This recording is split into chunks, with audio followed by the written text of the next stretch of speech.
I design enormous gardens all over the world, but whatever the size of garden I'm working on, I always stick to the same principles. I'm going to show you how to use these principles when you're designing your own garden.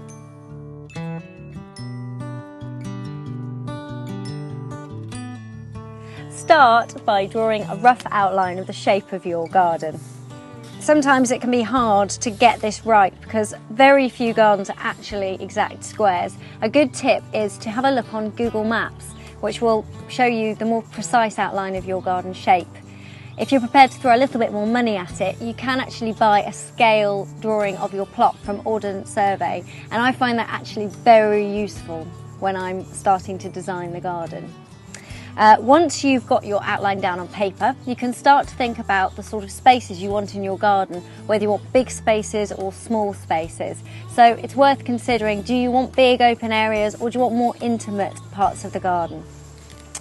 So with that in mind, you need to start filling your garden with shapes. I'd start by working from the house, and I would work from the doorway. So if my doorway's here, I'm going to start putting down some interlocking shapes on paper to form the surfaces in my garden. Now, I think it's worth considering that you only want to put down circles, rectangles and squares, so whole shapes. You don't want anything too bitty. And you want to fill these up into the garden, a bit like you're creating a modern art picture. So they should be interlocking shapes, creating a nice display that will fill the whole shape of your garden. Something like that's ideal. At this point, we're not even thinking about what the different shapes represent. All we're trying to do is experiment with different shapes until we come up with an arrangement that we're happy with, an arrangement that looks nice on paper. Now, I'm dealing with an average-sized suburban garden at the minute. I've chosen to draw one that's about 7 metres by 7 metres. It's not entirely square, but few gardens are. And within that, I've created a series of quite intimate areas using overlapping squares and rectangles. Now you can scale this principle up or down depending on the size of your garden. It's exactly the same principle, whatever size you've got.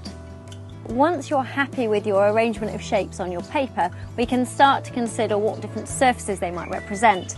If I was making this a low maintenance garden and I really wanted to think about big open spaces for entertaining, then I'm mainly dealing with areas of paving, areas of brick, areas of gravel. So each different square might represent a slightly different material, or I might repeat that. I might start off with an area of paving and then perhaps edge the next square with brick and fill it with gravel. But overall, I'd have a nice big open space that was really concentrating on varied textures.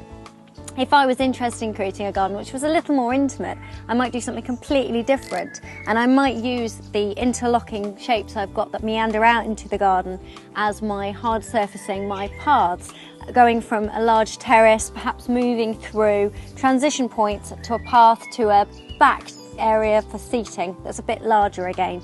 And then I surround all that with the planting, so it kind of really hugs my areas of hard landscaping. So I've got my planting. It'll make the area just a little bit more mysterious because I won't be able to see the whole garden at the same time, and it will create a really different feel to the space than if I was making the whole area open using hard materials. So to recap, designing a garden is actually a very simple process. You start with the basic outline of your garden, remembering to put your house in, of course. Then you start to fill those shapes with squares, circles, rectangles that overlap to form a pleasing pattern within that.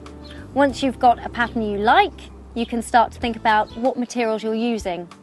And then once you've got that nailed, you can start thinking about the planting.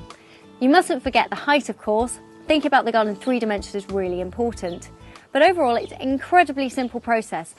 These are the principles all garden designers use when they're planning a garden. It doesn't matter whether it's a courtyard or acres and acres of a stately home, the principles remain the same. So give it a go. It's really not rocket science. Happy gardening.